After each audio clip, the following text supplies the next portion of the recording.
Hello everyone, study with us में आपका एक बार फिर से स्वागत है। और आज इस वीडियो में हम फिर से current affair plus higher education जो है डिस्कस करने वाले हैं।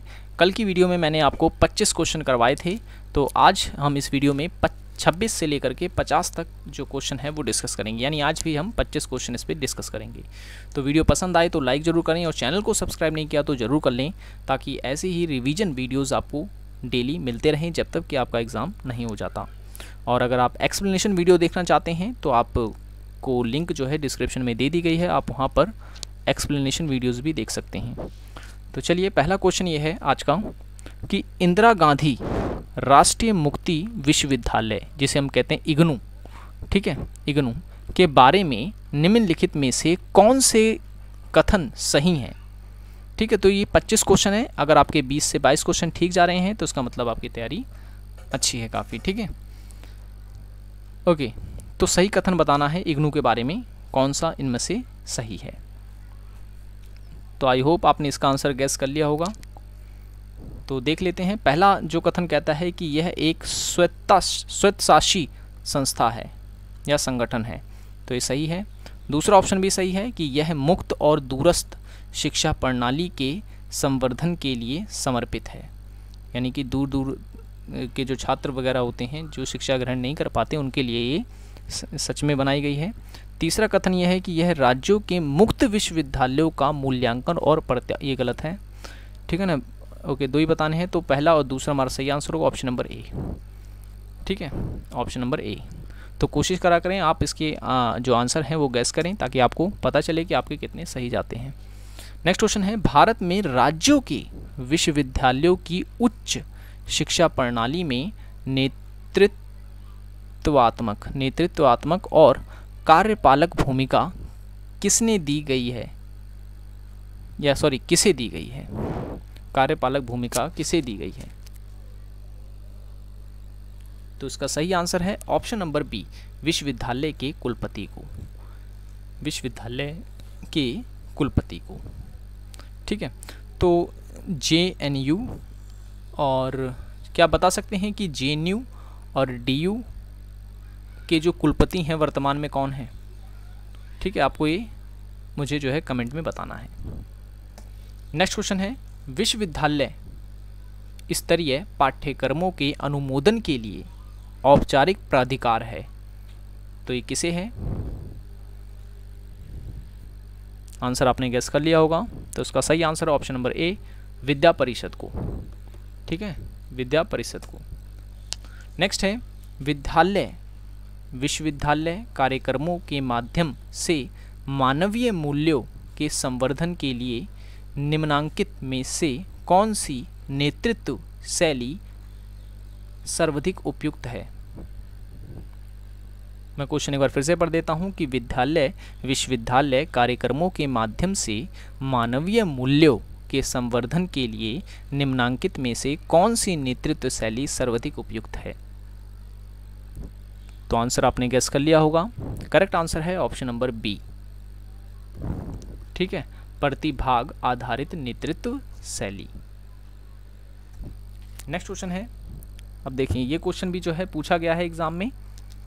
इसमें क्या कह रहा है, ऐसे क्वेश्चन काफ़ी कंफ्यूज करते हैं कि 55% अंक वाला एक स्नातकोत्तर, ठीक है, यानी पोस्ट ग्रेजुएट उत्तीर्ण छात्र PhD उपाधि प्राप्त करने के लिए शोध करना चाहता है।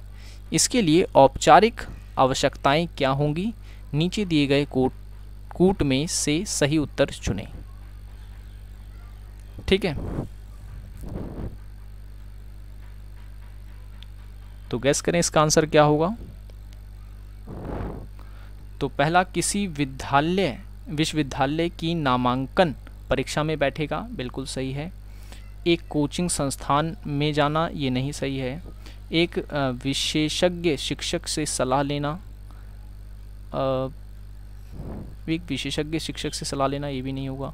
नामांकन के लिए आवेदन प्रस्तुत करना, ये भी सही है। और शोध के लिए प्रस्ताव प्रस्तुत करना, ये भी सही है। एक सहपाठी समूह के साथ शोध प्रस्ताव पर चर्चा, नहीं। शोध के विषय पर विशेषज्ञों की राय लेना, ये भी नहीं। और विद्यालय के संगत निकायों द्वारा प्रस्ताव को अनुमोदित करना, ठीक है।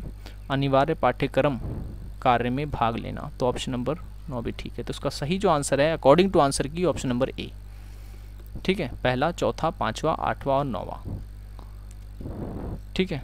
तो इस तरीके से जो है क्वेश्चंस पूछे जाते हैं, और अगर आपको इसके कॉन्सेप्ट अच्छे से क्लियर नहीं है तो आप इसका जवाब जो है नहीं दे सकते, ठीक है ना। अब इसमें कई ऐसे स्टूडेंट होंगे जो कहेंगे कि इसमें ये कथन सही है, ये कथन सही है, ठीक है, लेकिन मैंने जो अभी आपको आंसर बताया ये आंसर की के अकॉर्डिंग है, ठीक है। ओके, नेक्स्ट है भारत में स्थापित पहला मुक्त विश्वविद्यालय है।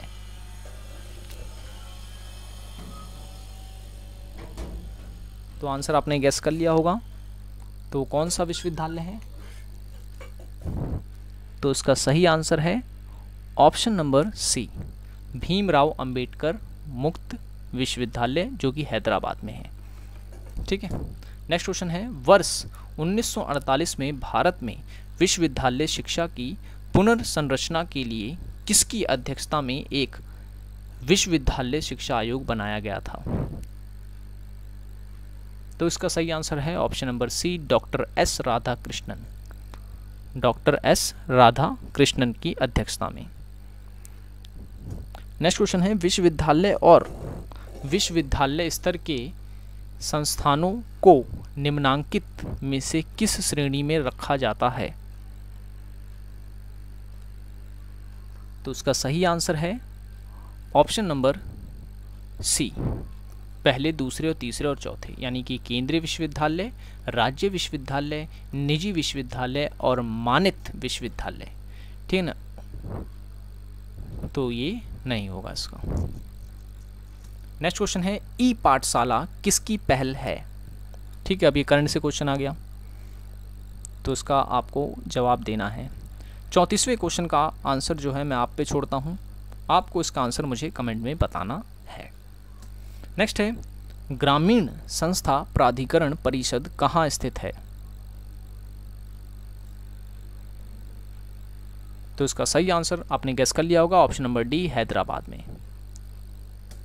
नेक्स्ट है, इंजीनियरिंग प्रत्यायन निकायों के लिए अंतर्राष्ट्रीय करार वॉशिंगटन समझौते में भारत का प्रतिनिधित्व निम्नलिखित में से किसके माध्यम से होता है? तो इसका सही आंसर है option number D, NBA, NBA. Next है, डॉक्टर ए.एल. मुदालियर की अध्यक्षता में माध्यमिक शिक्षा आयोग की नियुक्ति किस वर्ष हुई थी? ये क्वेश्चन ही पूछा गया है। तो इसका सही आंसर है ऑप्शन नंबर सी, 1952। अधिकतर लोगों ने इसका आंसर सही ही दिया होगा। नेक्स्ट है, निम्नलिखित में से किसने पाठ्य चर्चा कार्यक्रम 10+2+3 शैक्षणिक संरचना को सामान्य कोर के रूप में परिकल्पित किया था? तो इसका सही आंसर है ऑप्शन नंबर ए, कोठारी आयोग ने। नेक्स्ट क्वेश्चन है, पब्लिक स्कूल में माध्यमिक शिक्षा के विकास के लिए भारत सरकार द्वारा चलाई गई योजना है, तो कौन सी योजना है? तो इसका सही आंसर है ऑप्शन नंबर डी, राष्ट्रीय माध्यमिक शिक्षा अभियान, ठीक है, राष्ट्रीय माध्यमिक शिक्षा अभियान। नेक्स्ट क्वेश्चन है, निम्नलिखित में से किस तारीख को प्रतिवर्ष राष्ट्रीय शैक्षिक शिक्षा दिवस मनाया गया है? करंट अफेयर जब मैंने आपको कराए थे तब मैंने बताया था आपको। तो इसका सही आंसर है ऑप्शन नंबर बी, 11 नवंबर को। 14 नवंबर को मनाया जाता है बाल दिवस। नेक्स्ट है, विश्व में भारत की विशालतम उच्च शिक्षा प्रणाली किन देशों के बाद आती है? तो इसका सही आंसर है ऑप्शन नंबर डी, यानी कि पहले और तीसरे। अमेरिका और चीन के बाद जो है भारत की उच्च शिक्षा प्रणाली का स्थान आता है। नेक्स्ट है, प्रधानमंत्री शोध फेलोशिप निम्नलिखित में से किसमें पीएचडी कार्यक्रम करने वाले छात्रों के लिए है?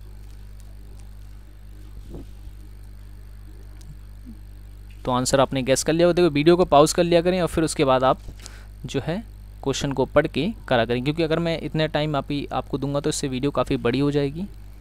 तो इसलिए मैं इसके आंसर्स आपको जल्दी जल्दी बताता हूँ। तो इसके सही आंसर है इस बार ऑप्शन नंबर डी, आईआईटी और आईआईएससी, आईआईएससी और आईआईटी के छात्रों के लिए।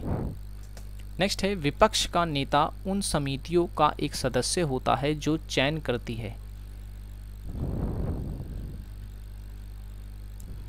तो इसका सही आंसर है ऑप्शन नंबर बी, पहला, दूसरा, तीसरा, यानी केंद्रीय सूचना आयुक्त, केंद्रीय सतर्कता आयुक्त और राष्ट्रीय मानवाधिकार आयोग के अध्यक्ष का। ठीक है। नेक्स्ट क्वेश्चन है, जेंडर बजटिंग के बारे में निम्नलिखित में से कौन सा कथन सही है? ये क्वेश्चन भी पूछा गया था।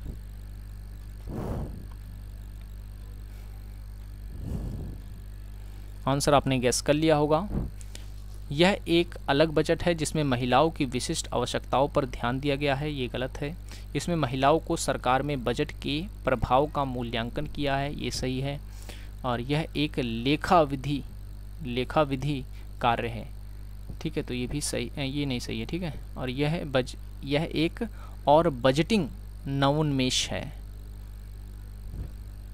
ठीक है, तो ये भी इसका सही है। तो इसका सही आंसर हो गया अकॉर्डिंग टू आंसर की ऑप्शन नंबर ए। नेक्स्ट है, भारत में नागरिक केंद्रित प्रशासन में निम्नलिखित में से कौन सी बाधाएं हैं? तो उसका सही आंसर है पहली और दूसरी, यानी कि ऑप्शन नंबर डी। सरकारी नौकरशाहों की जो सख्त और अनियमित अभिवृत्तियां और कानून और नियमों का अप्रभावी कार्यान्वयन। नेक्स्ट है, कॉम्प्लेक्स ऑफ कॉलेज को कहते हैं, क्या कहते हैं? तो इसका सही आंसर है ऑप्शन नंबर ए, संघीय विश्वविद्यालय। नेक्स्ट है, स्कोव विश्वविद्यालय का संक्षिप्तीकरण क्या है? SCOVE विश्वविद्यालय का संक्षिप्तीकरण क्या है? तो इसका सही आंसर है option number A, standing committee of vocational education. ठीक है, standing committee of vocational education. Next है, साक्षर भारत सम्मान निम्नलिखित में से किस क्षेत्र में अनूठे योगदान के लिए दिया जाता है?